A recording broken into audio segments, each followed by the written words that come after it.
채플에 오신 여러분 모두 환영합니다. 우리가 이 자리에 나와서 함께 채플 드리고 또 누릴 수 있는 것은 하나님의 은혜이며 우리의 큰 선물입니다. 우리 함께 그 하나님의 사랑을 찬양하도록 하겠습니다.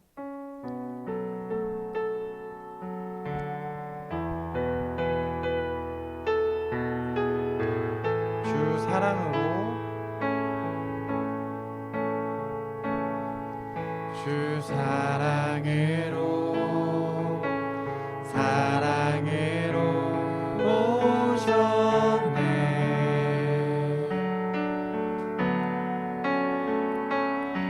주 사랑으로 오셨네.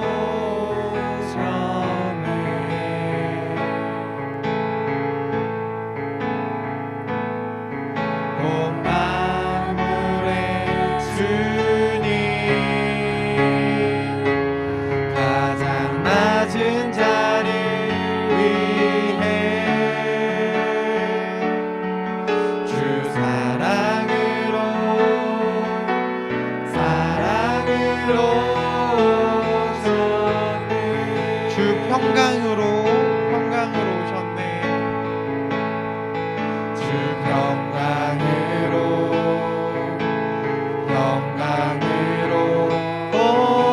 오셨네. 주 평강으로 오셨네. 주 평강으로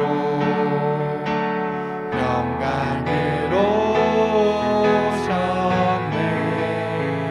온 만물의 주님, 온 만물의 주님 가장 낮은 자를 위해 주 평강으로 오셨네. 우리 다시 한번 찬양드리겠습니다. 주 사랑으로 오셨네. 주 사랑으로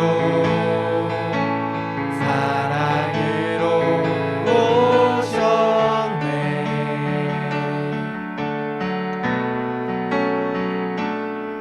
주 사랑으로 오셨네.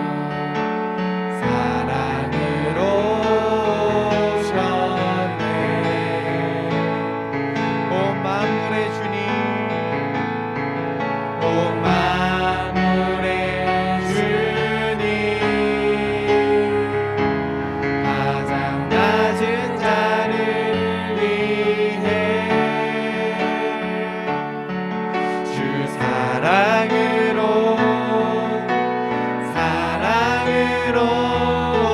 오셨네. 주 평강으로 오셨네. 주 평강으로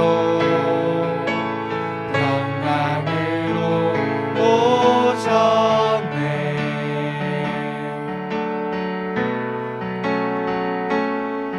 주 평강으로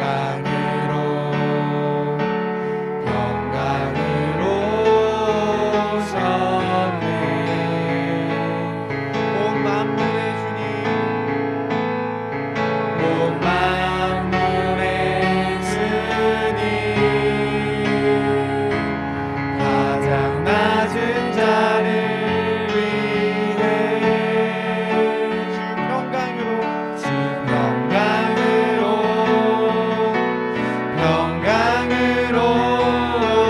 오셨네. 온 만물의 주님, 온 만물의 주님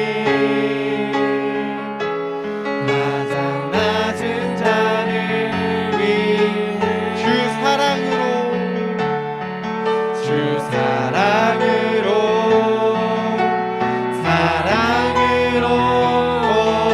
오셨네. 우리 마지막으로 온 만물의 주님, 온 만물의 주님 가장 낮은 자를 위해 주 평강으로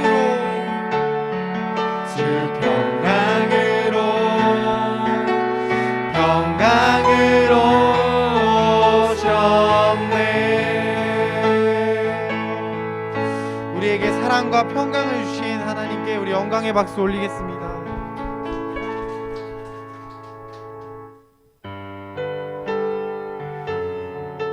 이 땅과 우리 모든 만물을 이끌어주시는 우리 하나님을 생각하며 우리의 마음 다해 찬양하기 원합니다. 온 땅에 주인 되신 주님이 내 이름 아시며 상한 밤 돌보네. 어둠을 밝히시는 새벽별 방황하는 내 맘 주에게 비추시네. 나로 인함이 아닌 주가 행하신 일로 나의 행함이 아닌 오직 주로 인하여 나는 오늘 피었다 지는 이름 없는 꽃과 같네. 바다에 있는 파도 안개와 같지만 주는 나를 붙드시고 부르짖음 들으시며 날 귀하다 하시네. 주님은 나의 죄를 보시고 나의 죄를 보시고 사랑의 눈으로 날 일으키시네. 바다를 잠잠하게 하시듯 잠잠하게 하시듯 내 영혼의 폭풍 고요케 하시네. 나로 인함이 아닌 주가 행하신 일로 나의 행함이 아닌 오직 주로 인하여 나는 오늘 피었다 지는 이름 없는 꽃과 같네.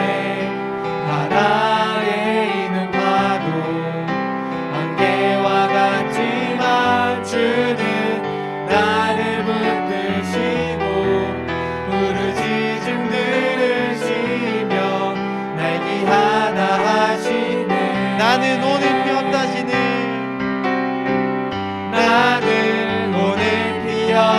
지는 이름 없는 꽃과 같네. 바다에 있는 파도 안개와 같지만 주는 나를 붙드시고 부르짖음 들으시며 날 귀하다 하시네. 나 오직 주의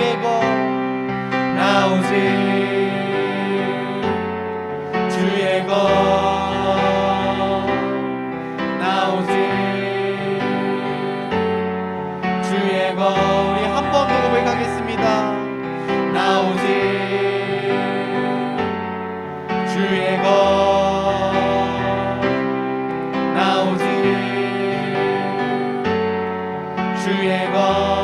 나는 오늘 피었다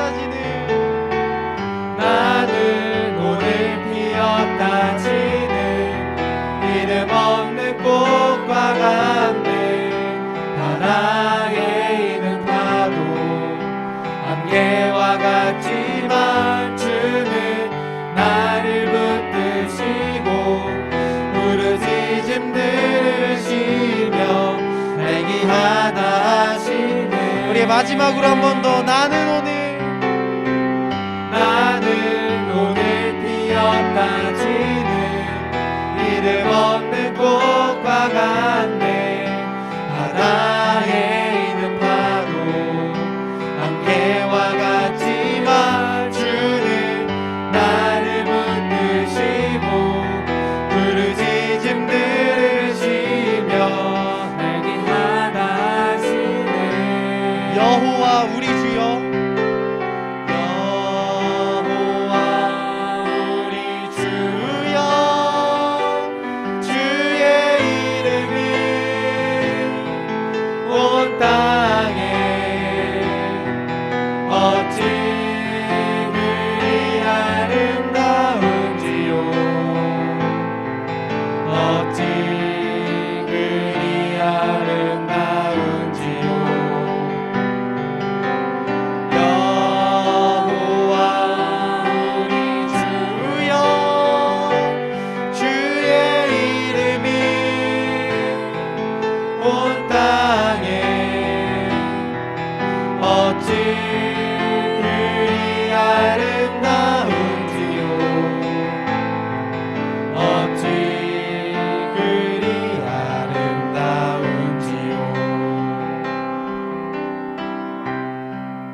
여호와 우리 주여, 여호와 우리 주여, 주의 이름이 온 땅에 어찌 그리 아름다운지요, 어찌 그리 아름다운지요. 여호와 우리 주여, 여호와 우리 주여, 주의 이름이 온 땅에 어찌 그리 아름다운지요, 어찌 그리 아름다운지요. 주의 손가락으로 지으신, 주의 손가락으로 지으신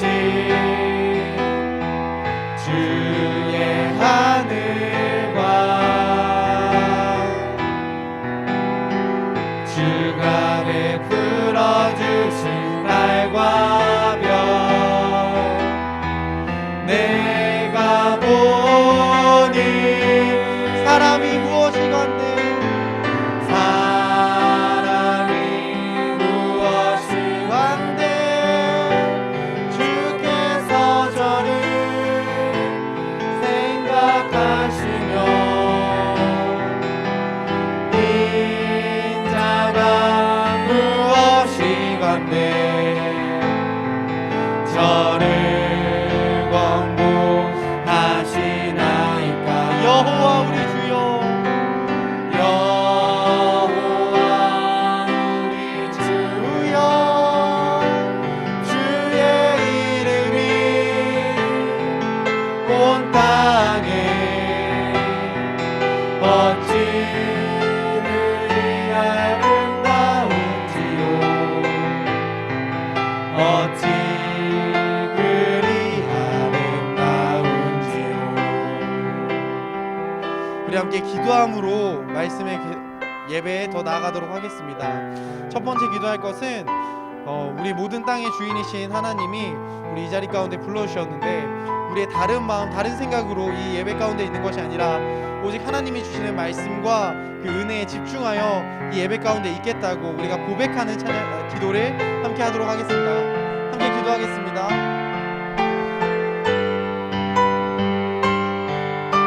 하나님 아버지 하나님의 은혜와 능력으로 아버지는 우리는 이 세상에 살 수 있습니다. 온 땅의 주인이시며 아버지는 이 땅의 주인으로서 우리 가운데 일해 주십니다. 아버지는 그 일을 통해 우리가 세상에 살아가며 여러 치열한 삶들을 아버지 살게 됩니다. 그러나 주님, 오늘 이 자리 가운데 또 불러주셔서 하나님을 예배할 수 있는 아버지는 기회를 주시고 우리가 하나님과 함께 교제할 수 있는 시간 주시며 감사합니다. 아버지는 이 시간을 통해 하나님을 경험하게 하여 주시고 하나님을 만나게 하여 주시고 하나님의 말씀이 우리 가운데 살아 움직이게 하여 주시며 우리의 다른 생각이 지배하는 것이 아니라 오직 하나님만을 생각하고 하나님만을 아버지 우리가 기억하는 오늘의 예배 시간이 될 수 있도록 주님 도와주시고 아버지 함께하여 주시옵소서. 아버지 하나님의 이끄심과 붙드심이 아버지 하나님 우리 예배 가운데 촛불 가운데 아버지 하나님 함께하여 주시옵소서. 한 명 한 명의 아버지 영혼들의 주님 찾아오시고 또 지금 오고 있는 지체들이 있다면 주님 그 지체들까지도 주님 지켜주시고 함께하여 주시옵소서. 주여 아버지 하나님 이끌어주시고 주님 붙들어 주시옵소서. 우리가 다음으로 기도할 제목은 오늘 말씀을 전해주시는 김연아 선교사님 가운데 하나님의 은혜가 가득하며 그 전달된 말씀을 통해 우리의 삶이 변화되고 우리가 결심하는 오늘 시간을 가질 수 있게 해달라고 한 번 더 우리가 선포하는 기도를 하도록 하겠습니다. 기도하겠습니다.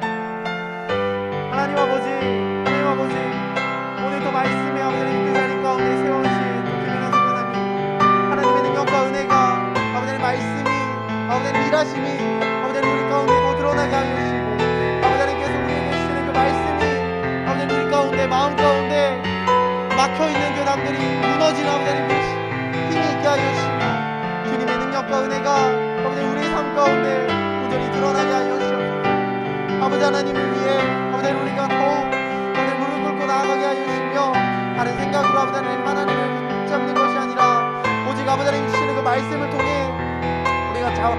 하나님과 나아갈 수 있도록 주님 함께하여 주시고 주님 아버지 하나님 도와주시고 아버지 이끌어 주시옵소서. 아버지 함께하여 주시옵소서.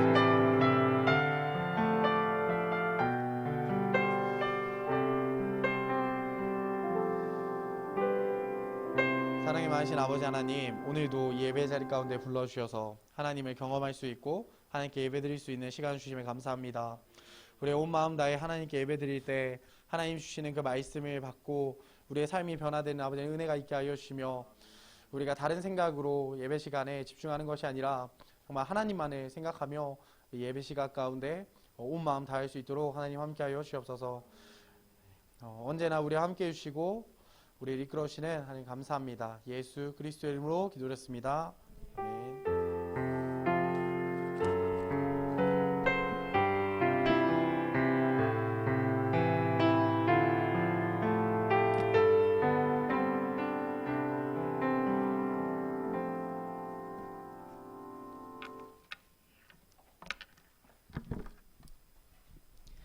네, 오늘 함께 볼 하나님의 말씀은 느헤미야 1장 1절에서 11절까지의 말씀입니다. 느헤미야 1장 1절에서 11절까지의 말씀입니다.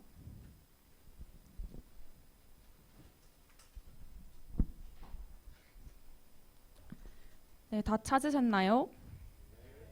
그럼 저와 여러분 한 절씩 교독하면서 읽도록 하겠습니다. 하가랴의 아들 느헤미야의 말이라. 아닥사스다 왕 제20년 기슬로월에 내가 수산궁에 있는데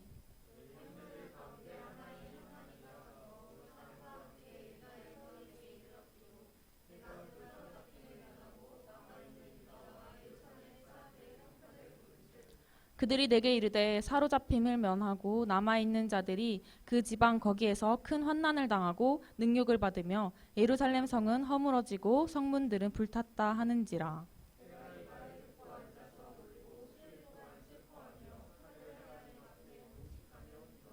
이르되 하늘의 하나님 여호와 크고 두려우신 하나님이여 주를 사랑하고 주의 계명을 지키는 자에게 언약을 지키시며 긍휼을 베푸시는 주여 간구하나이다.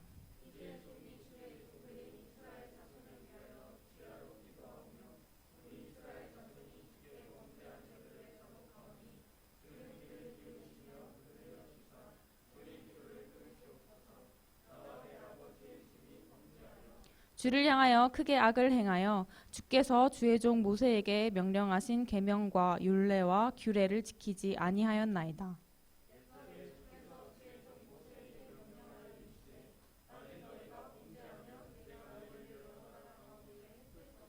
만일 내게로 돌아와 내 계명을 지켜 행하면 너희 쫓긴 자가 하늘 끝에 있을지라도 내가 거기서부터 그들을 모아 내 이름을 두려고 택한 곳에 돌아오게 하리라 하신 말씀을 이제 청하건대 기억하옵소서.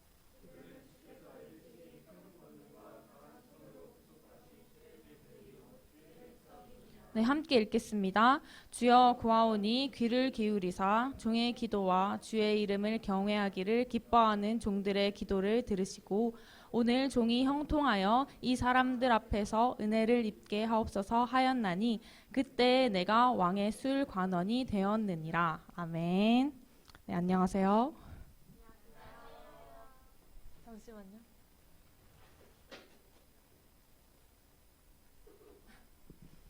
굉장히 떨리네요. 우리가 살다 보면 일이 잘 풀릴 때도 있고 잘 풀리지 않을 때도 있습니다. 제가 인생 그래프를 한번 그려볼게요.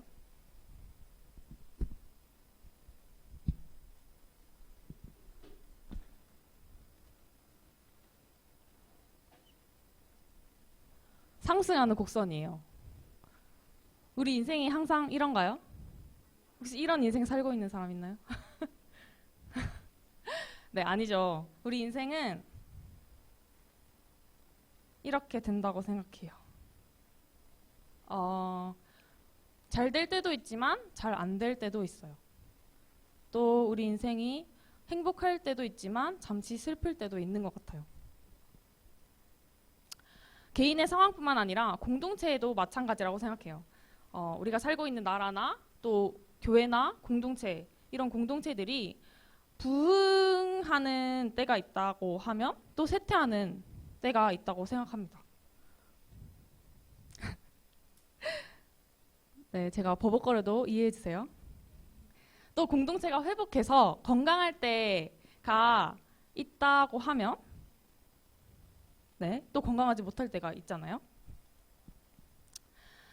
우리가 부흥하고 또 상태가 괜찮을 때에도 거기에는 하나님의 뜻이 있습니다.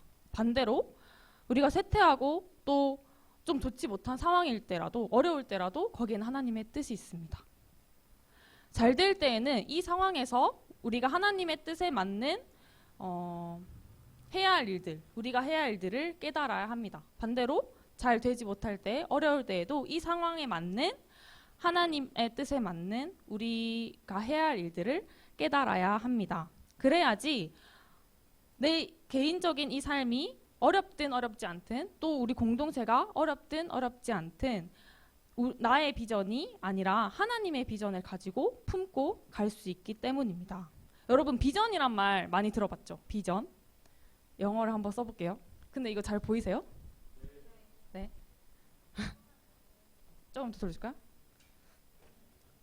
이제 괜찮아요? 네. 칠판을 처음 써봐요. 비전. 비전 뭔지 알죠? 비전 뭐예요? 미래. 맞아요. 바로 나오네.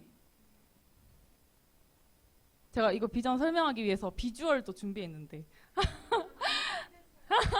네, 비주얼. 보는 우리 눈에 보이는 거. 그래서 비전은 시력 시야라고도 하고 미래 장래라고도 하죠. 그래서 그리스도인은 나의 비전이 아니라 하나님의 비전을 품고 살아가는 사람들입니다.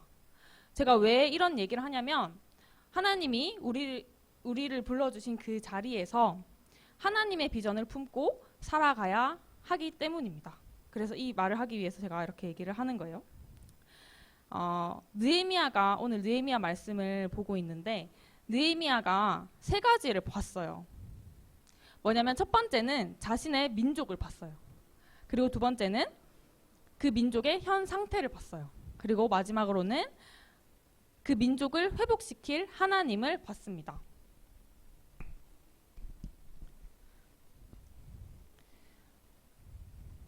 지금 시대적 배경이 뭔지 잘 이해가 안 될 수도 있을 것 같아서 제가 잠깐 설명을 해드릴게요.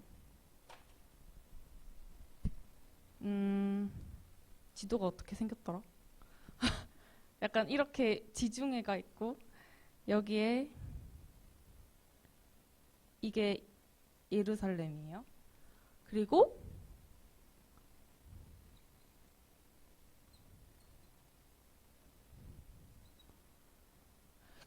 느헤미야 바로 전에 성경 말씀이 뭐죠?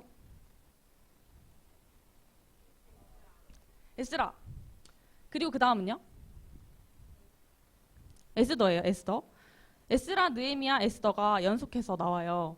혹시 이 세 개의 성경의 공통적인 점이 뭐라고 생각해요? 뭔지 알아요? 뭐라고요? 귀한? 맞아요. 같은 시대적인 배경을 가지고 있습니다. 그래서 바로 페르시아라는 바사 왕국이라는 그 나라가 지배하던 그 시대적 배경을 가지고 있는데 이스라엘의 초대 왕이 누구죠? 사울. 맞아요. 그 다음은? 다윗. 그 다음은? 솔로몬. 네, 다들 잘 알고 있네요. 그 다음에 이스라엘이 남과 북으로 갈립니다. 그래서 북이스라엘과 남유다 이렇게 갈리죠. 이렇게 갈리고 나서 이스라엘 사람들이 잘 살았나요? 아니요. 잘 살지 못했어요. 죄를 계속 짓고 살아서 하나님이 심판하시죠. 어떻게 심판하시죠? 나라를 망하게 하십니다. 그래서 BC 721년에 저 공부 많이 했죠? BC 721년에 북이스라엘이 아수르라는 나라에 의해서 망해요. 그리고 BC 586년에 남유다가 바벨론이라는 나라에 의해서 망합니다.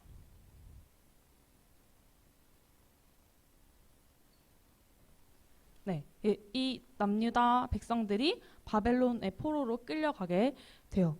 근데 바벨론도 얼마 지나지 않아서 망해요. 그래서 이 당시에 근동 지방을 이 페르시아, 여기가 페르시아에 있는 수상궁이라는 곳인데 페르시아가 지배하게 됩니다. 그래서 에스라, 느헤미야, 에스더가 그 페르시아가 지배하던 그 시대적 배경을 가지고 있는 거예요. 여기까지 괜찮죠? 네, 우리 2절 말씀 한번 볼게요. 2절 말씀 같이 읽겠습니다. 시작. 내 형제들 가운데 하나인 하나니가 두어 사람과 함께 유다에서 내게 이르기로 내가 그 사람을 면하고 남아있는 유다와 예루살렘 사람들의 형편을 물은즉. 네, 지금 느헤미야는 여기에 있어요.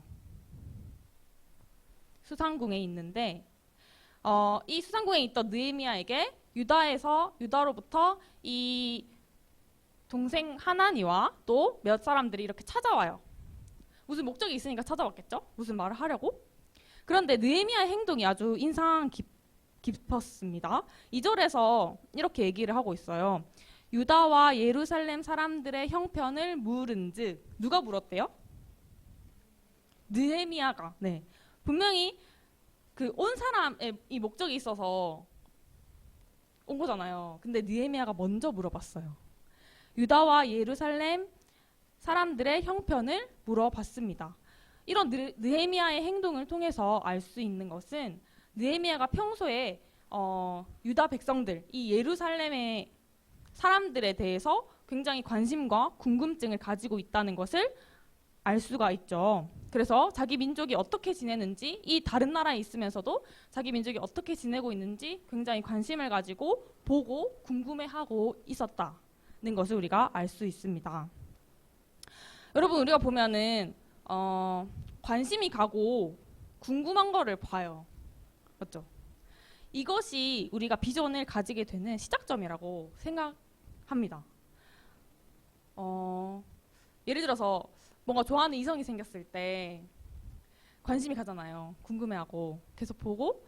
그런데 이제 뭐 어떻게 그 사람과 잘해볼까 막 비전을 품잖아요. 그 사람이랑 어떻게 연락하지, 어떻게 만나지, 이런 비전을 품게 되는 것처럼 우리도 그 비전이라는 것을 품게 되는 그 시작점이 관심을 가지고 궁금해하는 그 일이 바로 우리가 비전을 품게 되는 시작점이라고 생각을 합니다. 느헤미야가 이 동족들에게, 자신의 민족들에게 궁금증을 가지고 거기에 대하여 묻고 또 관심을 가졌을 때 이제 느헤미야 안에 비전이 생기게 되는 거죠. 여러분이 생각했을 때 우리 시대의 가장 뚜렷한 특징이 뭐라고 생각해요? 개인주의, 맞아요. 네, 비전이 없이 살아가고 관심이 없이 살아가고 궁금증이 없이 살아갑니다. 나만 잘 되면 돼. 나의 성공을 위해 다른 것에는 관심을 별로 두지 않고 살아갑니다. 여러분, 하나님의 사람들은 이 시대에 우리에게 주신 비전이 있다라고 생각을 합니다. 어떻게 그 비전이 생길까요? 바로 말씀에서처럼 그 형편을 물을 때. 여러분들은 지금 우리가 살고 있는 이 시대와 또 이 나라와 민족과 교회와 공동체를 보면서 어떠한 관심과 물음을 품고 살아가고 있는지 한번 돌아보면 좋겠습니다. 비전은 관심과 궁금증에서부터 시작됩니다. 그래서 하나님께서 우리를 불러주신 이 자리에서 질문하시고 궁금해하시고 관심을 가지는 우리들이 되었으면 좋겠습니다. 두 번째로는 느헤미야가 본 것이 아까 뭐라고 했죠? 첫 번째는 자신의 민족을 봤다, 궁금해했다, 관심을 가졌다. 두 번째는 그 민족의 현 상태를 봤어요. 그 사람들의 지금 상태가 어떤지. 3절을 한번 볼게요. 3절 같이 읽겠습니다. 3절 말씀 시작.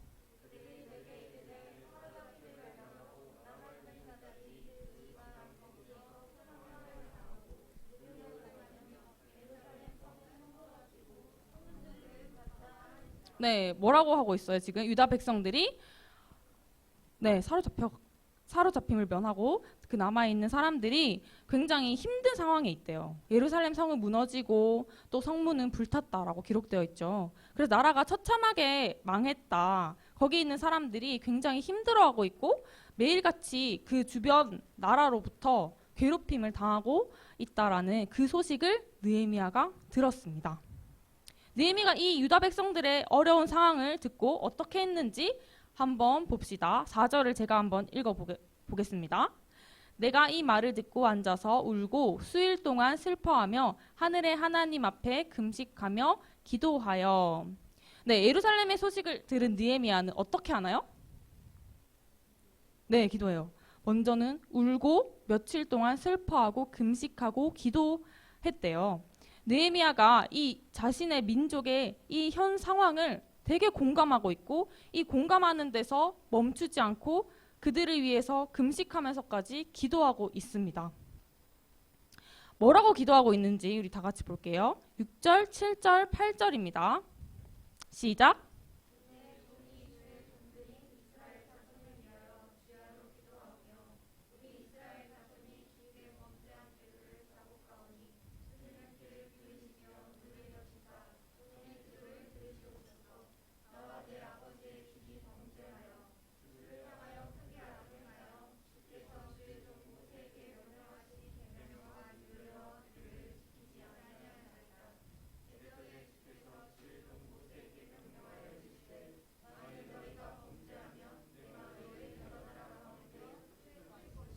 네, 아멘. 네, 여기까지 보면 느헤미야가 기도하는 이 내용을 통해서 지금 이 유다 백성들이 바벨론의 포로로 잡혀가서 망하고 다시 돌아왔는데 예루살렘 성벽은 무너져 있고 또 이방 민족들로부터 괴롭힘을 당하는 이런 상황, 이런 여러 가지 어려움이 있는 이유가 바로 그들이 하나님의 계명과 율례와 규례를 지키지 않았기 때문이다라고 하나님께 고백을 하고 있습니다.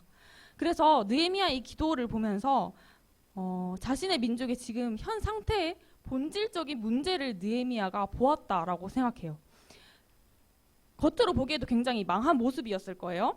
성전 무너져 있고 성벽이 무너져 있고 이런 상황이 굉장히 겉으로 보기에도 망가져 있는 상황이잖아요. 근데 하나님의 말씀 앞에서 그들의 상태를 보니까 얼마나 이들이 하나님을 떠나 있었고 또 망가져 있었고 영적인 상태가 무너져 있었는지를 느헤미야가 봤다라는 거예요.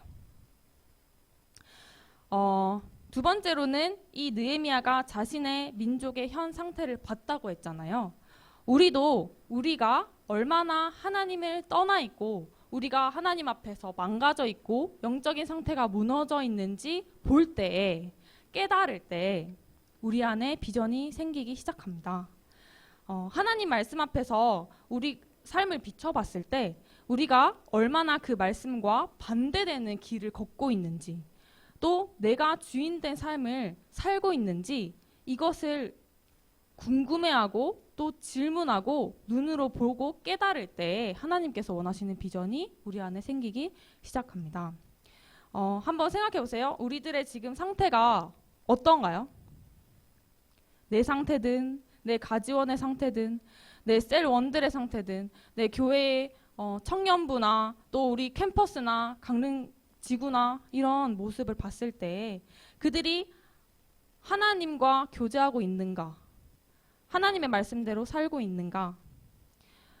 전에는 무너졌던 그 부분이 넘어지고 계속 반복해서 짓던 그 죄에 대한 부분이 지금은 그래도 넘어지지 않으려고 고쳐보려고 회복하려고 조금이라도 애쓰고 있는지 우리가 볼 때에 우리 가운데 하나님의 비전이 생기기 시작합니다.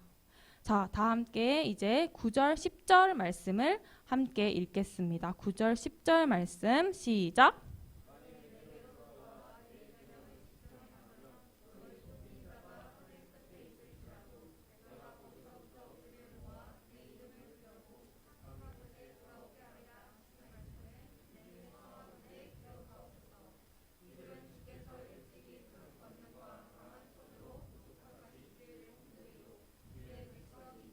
네, 하나님은 하나님의 말씀을 듣지 않으면 심판하시는 분이죠. 또한 하나님은 우리를 심판하셔서 다시 하나님께로 돌아와서 하나님의 말씀에 순종하고 하나님만 섬기도록 회복하시는 분이시기도 합니다. 느헤미야는 하나님이 어떤 분인지 보았어요. 세 번째, 그 민족을 나라를 회복시키시는 하나님을 봤습니다. 하나님은 자신의 백성을 회복시키시는 분입니다. 느헤미야에게는 이런 마음이 있었던 것 같아요. 그들이 지금 상태는 비록 하나님께 죄를 지어서 포로로 끌려가고 그 나라가 망했지만 다시 회개하여서 하나님의 말씀 앞으로 나와왔을 때 하나님만 섬기겠다고 다짐했을 때 하나님께서 받아주실 것이라는 것을 느헤미야가 알고 있었어요. 그래서 지금은 상태가 너무 안 좋고 무너져 있고 황폐한 모습이지만 다시 하나님을 찾고 하나님을 찬양하고 부응하는 그런 민족으로 회복시켜 주실 것을 알았습니다. 그래서 이렇게 기도하죠. 9절 마지막에 보면 기억하옵소서라고 기도합니다. 무엇을 기억해 달라는 말일까요? 이 회복의 약속, 우리를 회복시켜 주시는 이 하나님의 약속을 기억해 주세요라고 기도하고 있습니다. 왜 기억해 달라고 했을까요? 느헤미야가 하나님한테. 하나님이 기억 못해서는 아니겠죠. 네. 이 말에는 하나님, 제가 하나님께서 기억할 만한 존재가 되겠습니다라는 결단이 포함되어 있어요. 우리가 하나님의 말씀을 듣겠습니다라고 얘기할 때 그 말에는 그냥 단지 우리가 귀로 듣는다라는 말뿐만 아니라 하나님, 내가 하나님께 순종하겠습니다라는 그 결단이 포함되어 있는 것처럼 하나님 기억해 주세요라는 이 느헤미야의 기도 속에는 하나님, 우리 민족을 회복시켜 주실 것을 믿고 또 우리가 그렇게 회복하겠습니다. 다시 하나님 말씀에 순종하고 섬겼던 그때로 우리가 돌아가겠습니다. 이런 결단이 포함되어 있는 것입니다. 여러분, 하나님은 그분이 선택한 백성을 돌이키시고 회복시키시는 분입니다. 반드시 그 약속을 지키시는 분입니다. 우리가 그 회복시키시는 하나님을 볼 때 우리 가운데 하나님의 비전이 생기기 시작합니다. 그 비전을 품고 하나님께서 기억할 만한 존재가 되겠다고 다짐할 때 하나님께서 우리를 회복시키실 것입니다. 여러분, 우리에게 비전이 생겼어요. 비전이 생기기 시작할 때 어떤 일이 일어나냐면 하나님께서 나를 불러주신 이 자리, 지금 내가 있는 이 자리가 얼마나 귀한 자리인지, 얼마나 복이 넘치는 자리인지 깨닫게 됩니다. 11절 한번 볼게요. 마지막 절이죠. 11절. 네, 다 같이 읽겠습니다. 시작.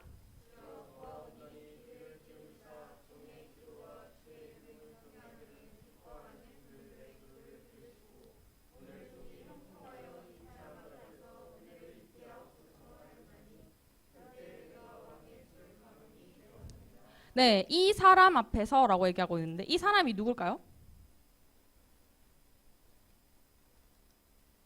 찍어보세요.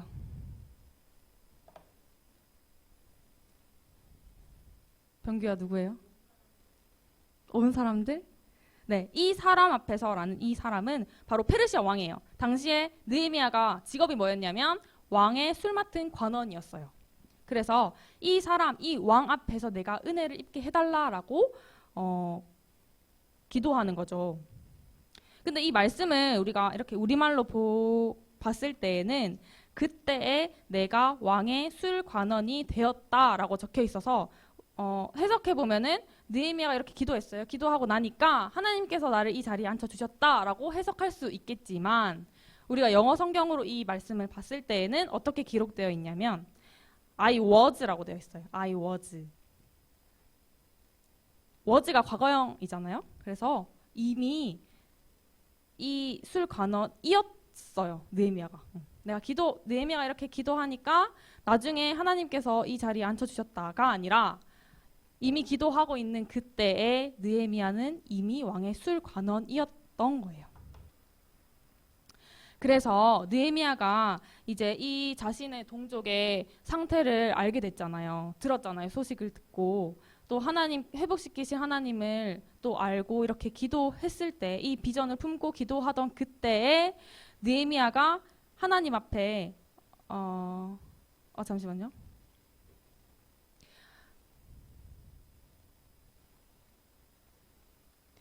기도할 때 그때 깨달은 것이 내가 지금 왕의 술 맡은 관원 자리에 있구나 이거였어요. 그래서 하나님이 나를 이 자리에 앉히신 이유가 있겠구나라는 생각을 했던 거예요. 여러분, 느헤미야는 하나님이 자신을 이 자리에 앉히신 이유를 이 비전을 가지게 될 때 깨달았어요. 우리가 지금 이 자리에 왜 있는지, 하나님 왜 부르셨는지 깨닫게 될 때 이 자리가 얼마나 좀 더 다른 벅찬 마음으로 이 자리에 있지 않겠어요? 우리한테 이런 고백이 있었으면 좋겠어요. 하나님이 나를 불러주신 이 자리에 불러주신 이유가 있군요. 하나님 나를 왜 이 자리에 불러주셨는지 내가 깨달았어요. 이렇게 고백되어졌으면 좋겠습니다. 그래서 제가 이 느헤미야 말씀을 설교를 준비하면서 계속 묵상하고 있는데 너무 답답했어요. 왜 이 말씀을 계속 읽는데도 하나님께서 무슨 말씀을 하시는지 모르겠는 거예요. 그래서 왜 하나님께서 이 말씀을 통해서 우리에게 말씀해 주시려는 것이 뭘까? 그리고 이 말씀에서 하나님이 어떤 분이라고 지금 얘기를 하고 있는 걸까? 이런 고민을 하면서 계속 생각하면서 있었어요. 근데 그 대구에서 강릉까지 엄청 오래 걸린단 말이에요. 버스 타고 오면은. 그래서 그 버스 안에서 계속 생각하면서 이렇게 물었는데 그때 진짜 깨달았어요. 하나님께서 나를 왜 이 자리에 불러주셨는지 알게 됐고 다시 한번 이때까지는 조금 그래도 뭔가 이 자리가 익숙해지고 무뎌지고 아무 생각 없이 살고 있다가 그래서 뭔가 어떤 것을 할 힘도 없고 열정도 없는 그런 상태였다가 이 말씀을 묵상하고 나서 하나님께서 나에게 이런 비전을 주셨지. 이 캠퍼스 안에서 영혼들을 사랑하고 그들이 힘들어하는 것을 보고 그냥 가만히 있는 게 아니라 도와주고 하나님의 말씀을 전하게 하려고 나를 이 자리에 부르셨구나 이런 마음을 다시 한번 새기게 되면서 그게 좀 회복이 되는 그런 시간을 가졌습니다. 여러분 이 시대에도 동일하게 우리에게 주시는 비전이 있습니다. 바로 회복하는 비전입니다. 회복의 비전. 죄로부터 회복하고 딱딱하고 굳어져 있는 마음으로부터 회복하고 하나님이 없이 사는 삶으로부터 회복하는 이 비전이 우리 이 땅 가운데 우리가 살 때 우리 마음 가운데 품고 갔으면 좋겠어요. 그 회복의 비전을 품을 때 우리가 하나님께 쓰임받게 될 것입니다. 오늘 본문에서는 안 나오지만 느헤미야가 이 회복의 비전을 품고 이제 자신이 무엇을 할 수 있을까 이렇게 고민하면서 기다리던 중에 어떤 일이 있었냐면 기회가 생겨요. 왕의 술 맡은 관원이었다 했잖아요. 그래서 왕과 되게 가깝게 지냈단 말이에요. 왕이 이렇게 딱 느헤미야 얼굴을 보는데 너무 걱정이 많아 보이는 거예요. 얼굴에 수심이 너무 가득해. 그래서 무슨 일 있냐 이렇게 물었어요. 그때 이제 느헤미야가 이런 자기 고향 땅에 이런 사정을 들었습니다. 이러한 사정이 있어서 제가 돌아가야겠습니다. 이렇게 얘기를 할 기회가 생겼어요. 근데 우리가 생각해 보면은 느헤미야의 지금 직업이 왕의 가장 최측근에 있는 사람이고 언제라도 이렇게 왕을 해치려고 마음만 먹으면 해칠 수 있는 그래서 왕의 신뢰를 굉장히 많이 받는 이 자리인데 이 말을 하기가 굉장히 쉬웠을까요? 네, 힘들었을 것 같아요. 그렇지만 느헤미야는 이 상황에서 어떻게 했냐면 하나님께 기도하고 자기가 할 수 있는 최선을 다했어요. 왕한테 얘기를 했어요. 얘기를 했더니 왕이 어떻게 해줬냐면 허락을 해줬어요. 허락을 해줬고 또 느헤미야가 이 예루살렘 아까 저기서부터 여기까지 왔다 했잖아요. 그래서 여기서 여기까지 잘 도착할 수 있도록 왕이 도와주고 돈도 줬어요. 이 부분을 느헤미야가 이렇게 고백합니다. 2장 8절에 보면 끝에 부분에 보면 내 하나님의 선한 손이 나를 도우심으로 왕이 허락하고 라고 고백합니다. 느헤미야가 이 자신의 민족의 상황을 듣고 비전을 품고 예루살렘 땅으로 가고자 했을 때 하나님이 왕의 마음을 움직이셔서 갈 수 있었던 거예요. 하나님이 이 선하신 손으로 도우셔서 갈 수 있었던 거예요.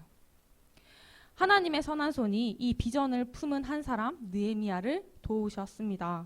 그렇게 느헤미야는 고향 땅에 잘 도착하게 되고 거기서 사람들, 여기 있는 사람들이랑 협력해서 다시 성벽을 세우고 또 제사장 에스라, 이 느헤미야 바로 전에 에스라서 있죠. 그 에스라와 함께 이 이스라엘 공동체의 영적인 부흥을 위해서 개혁 운동을 하게 됩니다. 이런 부분에서 우리가 알 수 있는 것은 하나님은 회복의 비전을 품은 사람과 함께 하신다라는 거예요. 도우신다라는 거예요. 우리가 회복의 비전을 품었을 때 그래 네 알아서 해라 이게 아니라 하나님께서 함께 하시고 도우시고 그 선한 손길로 우리를 인도하신다라는 거예요. 우리 강릉 DFC 여러분, 우리는 회복이 필요한 시대에 살고 있습니다. 회복이 필요한 시대에 살고 있어요. 이 시대에 사는 우리에게 하나님이 주시는 비전은 분명해요. 우리도 다 알고 있잖아요. 그것은 바로 복음으로 회복하는 거예요. 내가 복음으로 먼저 회복하고 우리가 살고 있는 이 나라와 민족과 이 캠퍼스가 복음으로 회복하는 것. 그것이 하나님께서 주시는 비전입니다. 그래서 우리는 그 사람들이 복음으로 회복할 수 있도록 하나님께서 불러주신 이 자리에서 복음을 전하고 또 복음을 전하는 그런 삶을 살아야 합니다. 복음이 아니면 회복할 수 없습니다. 복음만이 우리를 하나님이 창조하신 원래의 상태로 돌아가게 합니다. 하나님이 주시는 비전을 품는 시작점은 첫 번째 어디에 있다라고 시작점은 보는 것에 있어. 아까 비전 지웠네. 비전이라고 했잖아요. 보는 것에 있습니다. 그래서 첫 번째는 느헤미야가 어딜 봤다고 했죠?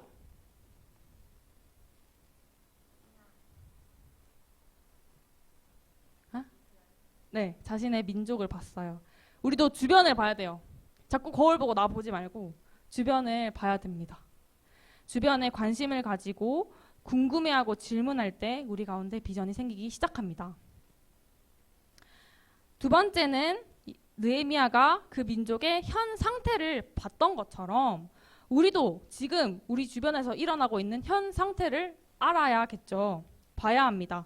특별히 하나님의 말씀에 비춰서 봐야 합니다. 우리 공동체는, 우리 교회는, 우리 캠퍼스는 하나님의 말씀에 비춰봤을 때 그 말씀대로 잘 살고 있는가? 말씀에 순종하고 있는가? 아니면 제 멋대로 살아가고 있는가? 이런 하나님의 말씀에 비춰서 우리의 상태를 확인하고 점검해야 돼요. 세 번째는 회복시키시는 주체인 하나님을 봐야 합니다. 하나님은 그분의 백성을 회복시키시는 분입니다. 하나님은 비전을 품은 한 사람과 함께 하시고 도우시는 분입니다. 이 하나님을 우리가 기억하고 신뢰합시다. 그래서 저와 여러분들이 하나님이 주시는 이 비전을 품고 하나님께 쓰임받는, 우리가 있는 이 자리에서 하나님께 쓰임받는 인생이 되길 소망합니다.